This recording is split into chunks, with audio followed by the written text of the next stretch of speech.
Well, hello everybody and welcome to another YouTube video. Now this one is not a lecture, so I'm not going to number it because this is a little bit different of a video. This one's going to specifically talk about how to write a DBQ.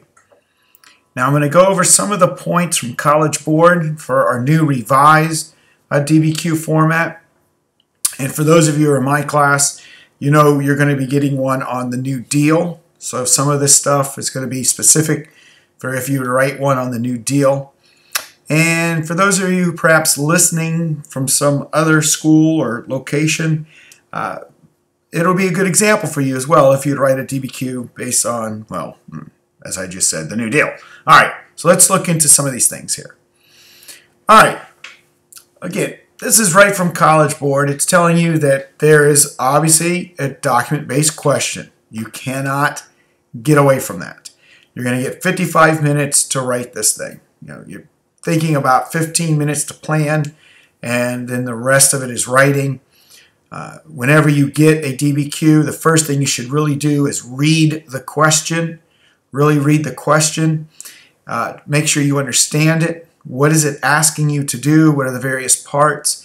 And then do a little brainstorming. Think of the time period, like in this case, if it's the New Deal.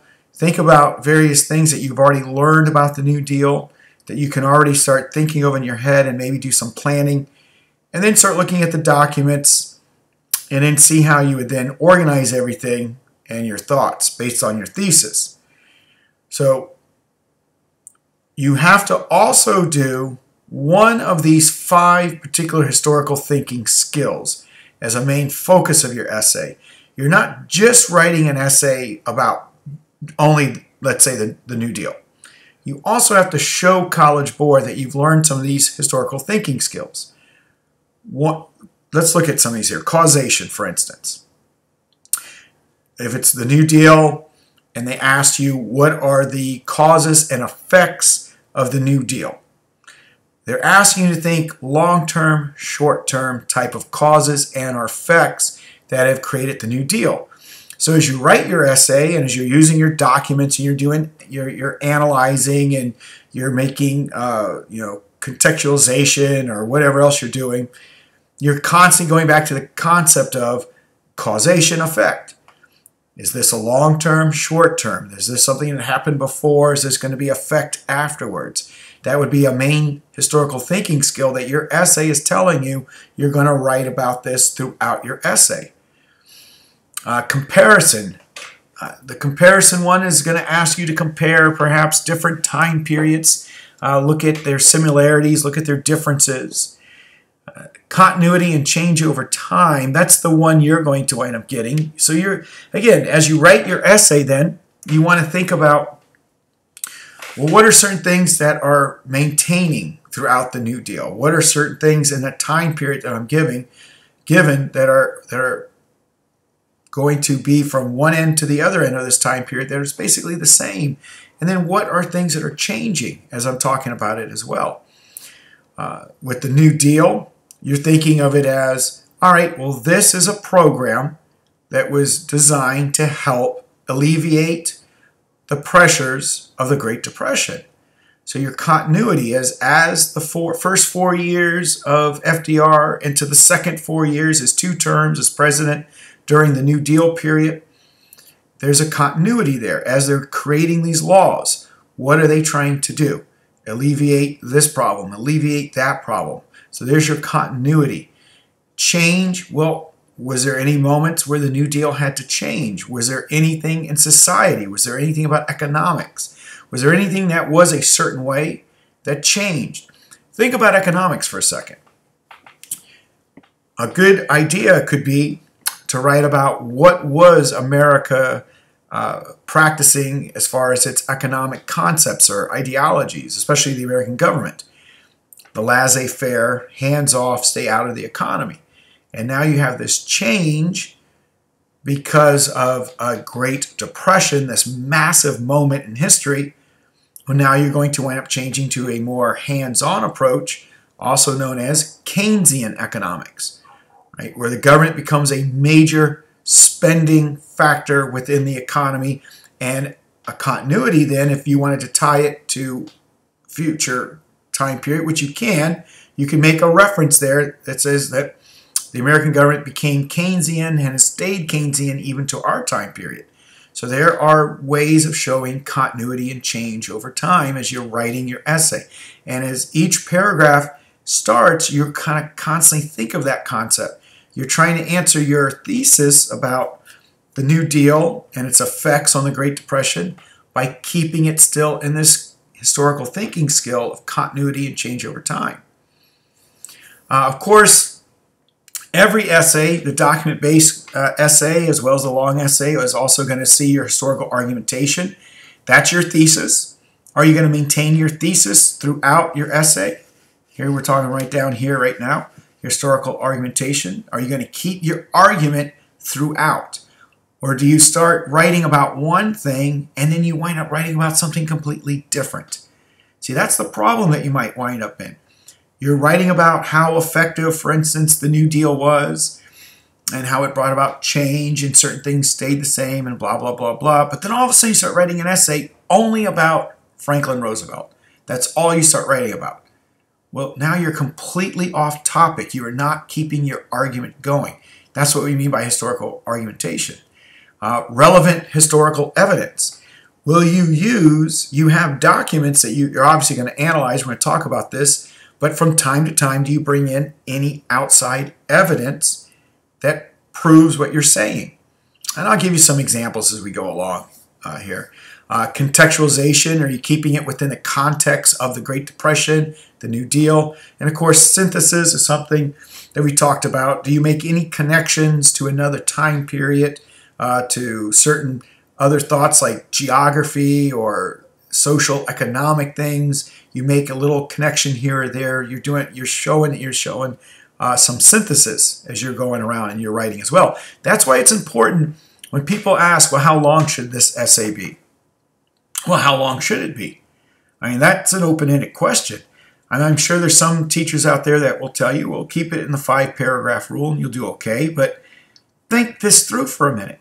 If I'm supposed to be showing that I can write an essay about continuity, change over time, while keeping an argument and doing enough analysis of documents, I'm going to have 7 documents here, and I need to at least do 6 if I want to get all my points.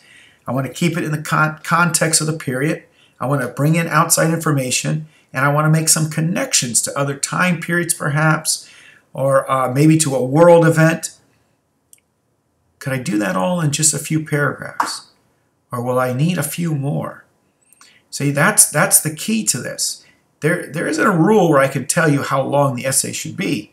But if you really think about answering a question fully, well, the essay should be a little longer than perhaps some of us are used to.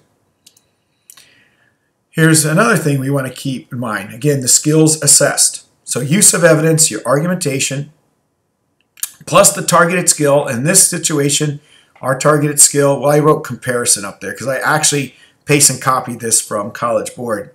But for the essay you're going to do, remember, it's continuity and change over time. There's a possible 4 points here.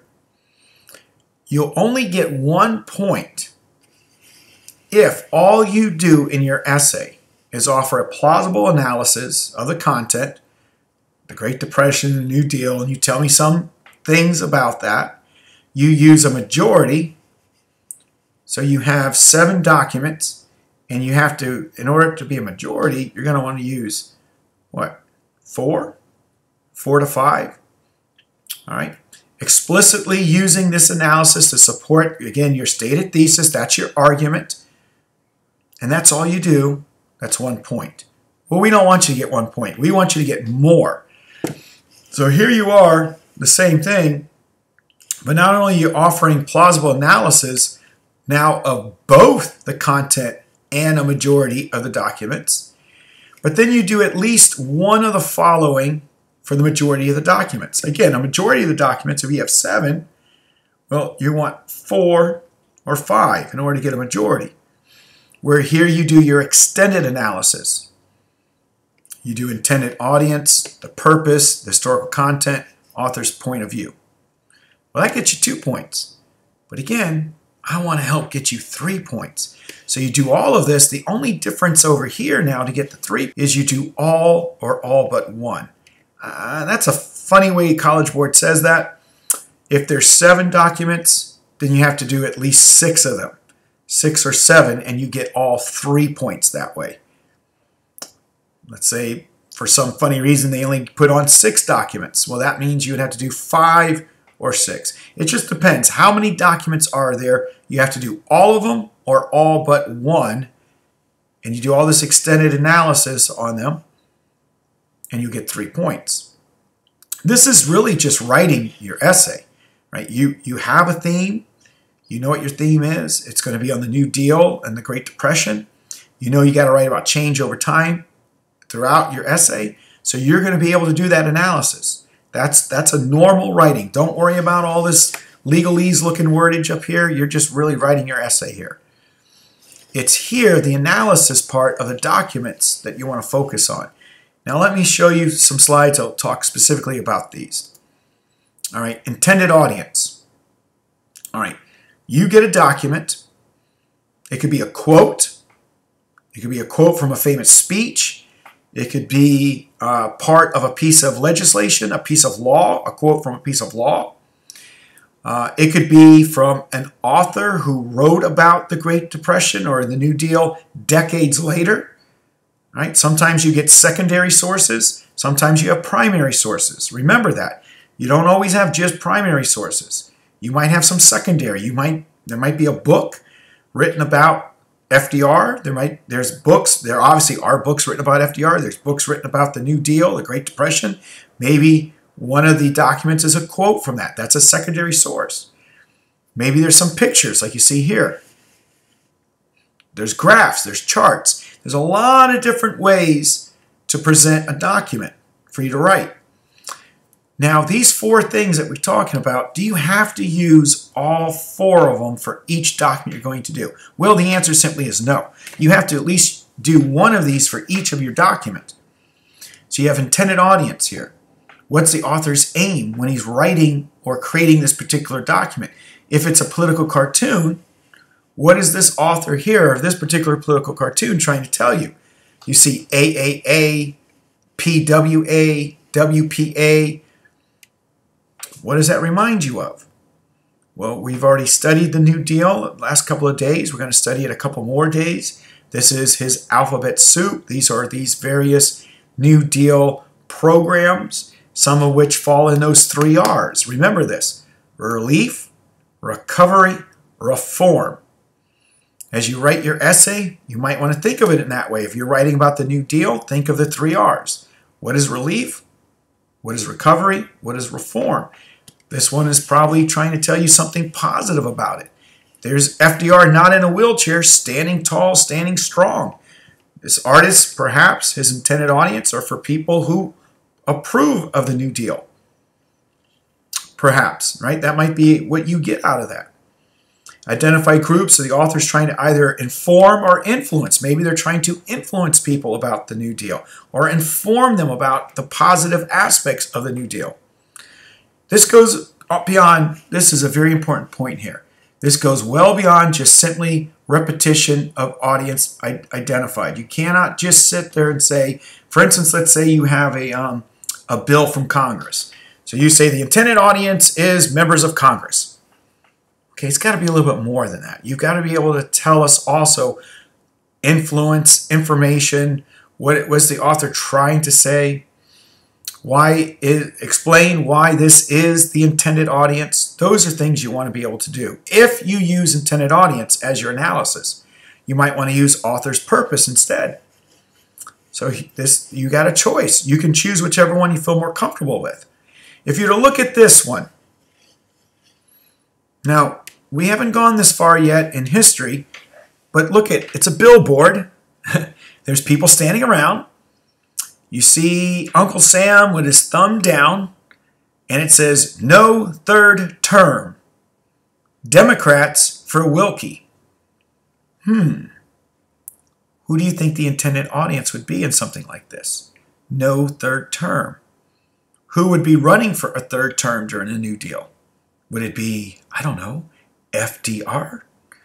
Could the intended audience be for Democrats and trying to explain to them that you don't want to have your president serve a third term? This is anti-George Washington, right? I mean, that would be a purpose. That could be the intended audience, right? These are two different concepts you could use. You only have to use one of them. This can be thought of as the goal of the author. Maybe if you want to say the purpose of this picture, no third term, is to convince Democrats not to allow Roosevelt to run for a third term. If you want to do intended audience instead, intended audience would be Democrats trying to convince them not to have Roosevelt seek a third term. Remember, Roosevelt is a Democrat, right? So these are Democrats who would not be supportive of a third term. Why are they writing this document? What is the purpose of this? Are they trying to inform us? Are they trying to entertain, persuade, influence, teach, record, self-aggrandizement? Self-aggrandizement is where you're trying to boost your own image. You're trying to make yourself look better than everybody else. I don't know. This guy Wilkie, who is he? You know, is this a little self-aggrandizement? He's trying to make himself seem a better candidate than Roosevelt? Perhaps. Sometimes, like I said, some of these things could be about regulation, which is laws. Some of these documents, so if you're talking about author's purpose and you get to it's a law, well, what's the purpose of that particular law? Was it trying to create something? Was it trying to deny something? So that's ways that you would analyze documents, either intended audience or author's purpose. You could use either. And you want to perhaps flip these around as you write your essay. Well, the two other ones you can use, historical content and point of view. Historical content. This involves connecting a document to a specific historical event. We've got the New Deal, we've got the Great Depression. Those are two big events that are taking place. So maybe you want to write about the content of why this particular document is talking about or how it fits. Also, different circumstances, time and place. You could look at regional, national, global issues. There are certain global issues that are taking place as well. Places the document within the broader trends which are contemporary to the source. You can also use some documents as historical content to make a connection to earlier or later eras. That the one we saw earlier with the no third term. The issue of World War II is right around the corner. That is a later era, right? The World War II. You could use that document if you wanted to put it in historical content. You could use that particular picture and talk about the coming World War II as to why Roosevelt wants to run for president. It's also what officially ends the New Deal. So that's how you could use that. Point of view. What is the point of view of the author for whatever particular document you're looking at? Again, this just goes beyond the basic identity of an author or the basic describing their motives. You want to ask certain questions. Here are questions you can ask yourself if you want to do point of view. What is the author's profession? Their gender, their social class, their religion, their ethnicity. Does the author have a personal grudge against the source or a person or an idea? How do these factors influence the content of the source? Point of view is very important. If you get a document, remember, FDR is a Democrat. The Democrats supported the New Deal. What if you get a document that's written by a Republican? Well, there you go. Point of view is going to be different, right? They're going to come from perhaps personal grudges. They're going to look at it from a more conservative point of view. Democrats are liberal. Republicans were conservative. Much of the New Deal they did not support for various reasons, such as that. So that would be a point of view situation. Again, you get to choose how you'd rather do this. Do you want to look at the intended audience? Do you want to look at the purpose? You want to look at the historical content? You want to look at point of view? Each document you must do analysis on. You have to do an analysis on each document. But you get to choose which one you want to use at that particular time. So this may be something you want to think about at home.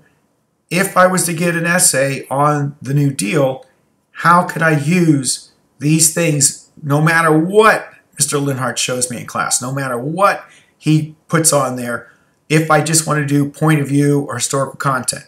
Maybe just practice it that way, or just practice author's purpose and just practice those things and think about how you would write analysis on no matter what document you were shown. Here's some other points that you want to get. Outside information.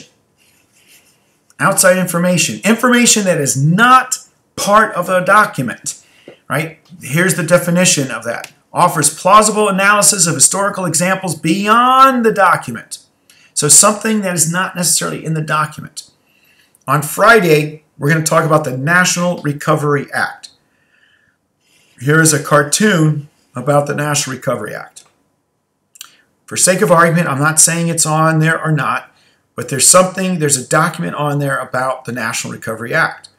In class, I'm going to explain to you about the Blue Eagles. The Blue Eagle was a symbol of the National Recovery Act.